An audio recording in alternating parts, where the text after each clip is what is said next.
Hello दोस्तों, नमस्ते, प्रणाम। मैं गुड़िया चौधरी अपने यूट्यूब चैनल पर सभी दर्शकों का स्वागत करती हूं। जितने दर्शक हमें देख रहे हैं, आप लोग से हाथ जोड़ के निवेदन है कि आप लोग गीतों को फुल आवाज़ करिए और हमारा फुल सपोर्ट कीजिए।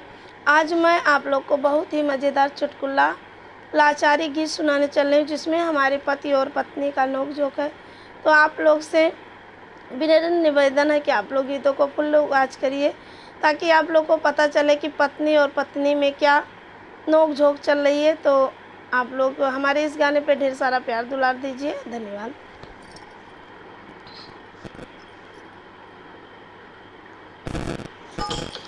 पाले पड़ी हो पाले पड़ी, पाले पड़ी हो पाले पड़ी, बिना गुण कई में हरिया पाले पड़ी। पाले पड़ी हो पाले पड़ी, बिना गुण कई में हरिया पाले पड़ी, बिना गुण कई में हरिया पाले पड़ी। जो नरी हमारे बजड़ी हमारे, जो नरी हमारे बजड़ी हमारे, अरे सरसऊ लई कई भुजावे चली, बिना गुण कई में हरिया पाले पड़ी, बिना गुण कई में हरिया पाले पड़ी।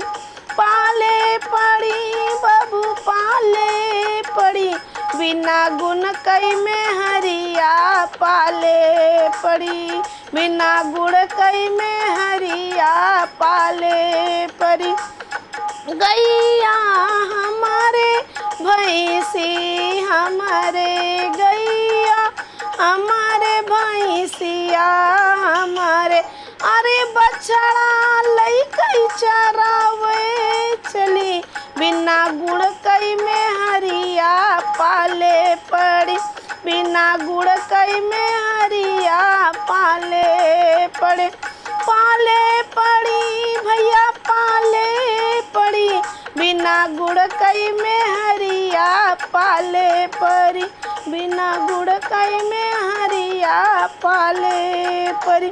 पाले पड़ी हो पाले पड़ी, बिना गुण कई में हरिया पाले पड़ी, बिना गुण कई में हरिया पाले पड़ी।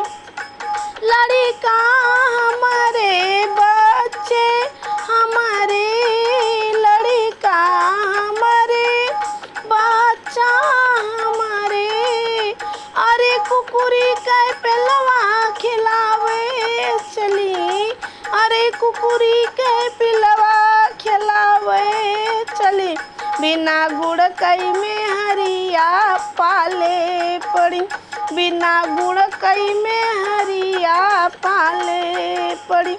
पाले पड़ी हो पाले पड़ी, बिना गुण कई में हरिया पाले पड़ी, बिना गुण कई में हरिया पाले पड़ी। खुरपी हमारे हंसिया हमारे, खुरपी हमारे हंसिया हमारे, अरे चाकू का लई के निरावे चली, अरे चाकू लई के निरावे चली, बिना गुण कई में हरिया पाले पड़ी, बिना गुण कई में हरिया पाले पड़ी।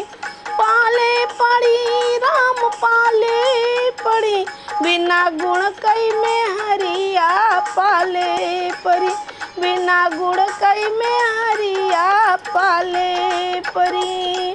बिना गुण के हमारा यह लाचारी गीत आप लोगों को कैसे लगा, कमेंट बॉक्स में ज़रूर बताना। धन्यवाद।